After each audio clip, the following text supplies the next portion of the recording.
दीर्घ 15 वर्ष है महिला मानकर शिक्षा स्वास्थ्य रोजगार महिला सुरक्षा उपर काम करुच्ची बेसिकली डोमेस्टिक भायोलेंस क्षेत्र में तो मु प्रत्येक महिला पाखे पहुँचापी चेष्टा जारी रखी संगठन नहीं जड़े के कौन कम करें नारी शक्ति नारी मानकर शक्ति मिसिकी गोटे संगठन है संगठन आम सारा ओडिशा बुली बुली काम करूँ प्रत्येक नारी पाखे पहुँचब सुरक्षा प्रदान करूँ यहाँ आम दायित्व और कर्तव्य बोली आम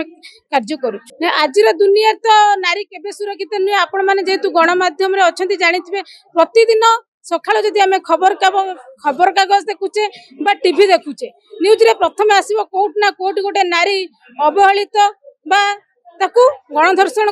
धर्षण तो माँ मैंने बापा मैंने सब गोटे झील चिंतित झीटे जन्म हेल्ले चिंतार पड़ती कौ भाव में सुरक्षा दे बड़ करेंगे लक्ष्य स्थल में पहुँचेबे तेणु बापा माँ जहाँ भी करुँच नारी संगठन निश्चिंत भाव में से कार्य को 15 वर्ष है आरंभ कर आगामी दिन में जे पर्यंत अनुपमा देहरे रक्त अच्छी आ जीवित अच्छी महिला मान शिक्षा स्वास्थ्य रोजगार आउ तार सुरक्षा पाई काम करिवो। आंतर्जातिक महिला दिवस को भित्ति करी आज यही कार्यक्रम करा जाय अछि सेथिरे नारी मानकर आर्थिक उन्नति और सामाजिक निरापत्ता विषय रे एक कर्मशाला रखा जायछि जहाँकि साधना फाउंडेशन एवं नारी शक्ति ट्रस्ट द्वारा यही जो दुईटी अनुष्ठान मिलित आनुकूल्य रे आज जो कर्मशालाटी रही प्रकृत रे समाज में एक नीति शिक्षा समाज में निश्चित भाव में किछि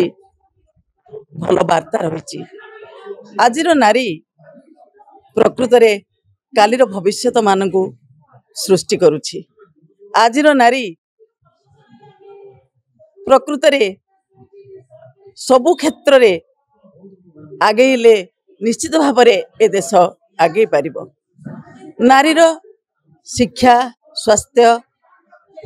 प्रत्येक क्षेत्र रे तार प्रवेश आवश्यक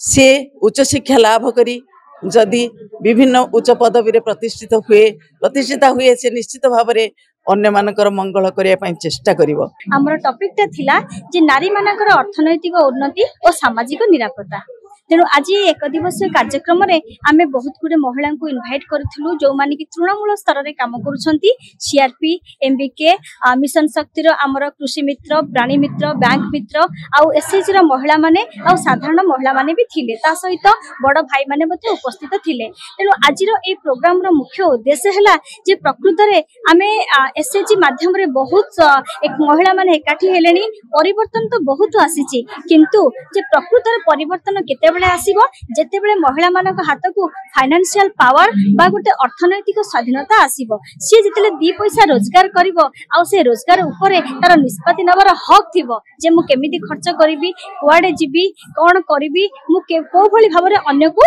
सहायता करि परिबि ता सहित सामाजिक निरापत्ता आज रो दुनिया रे आपण माने समस्त जानि छथि गोटे महिलाटे केबेले सेफ्टी नुह बा निरापत्ता मणुनी राति अधरे कोन दिन दी पर मध्य हिंसा रे से शिकार होउची जेतेबेले सीए ताको आमे समस्त कहूचे जे एथि पई दायी किए अन्य माने को दोष दउचे किंतु मो मतरे जेतेबेले पुलिस व्यवस्था रे परिवर्तन आसीबो न्यायिक व्यवस्था रे परिवर्तन आसीबो एवं राजनैतिक व्यवस्था रे परिवर्तन आसीबो गोटे महिलाटे सेतेबेले सशक्तिकरण हे परिबो आ निजे एम्पावर हे निजे सशक्ति हे से अन्य माने को मध्य बाट देखै परिबो।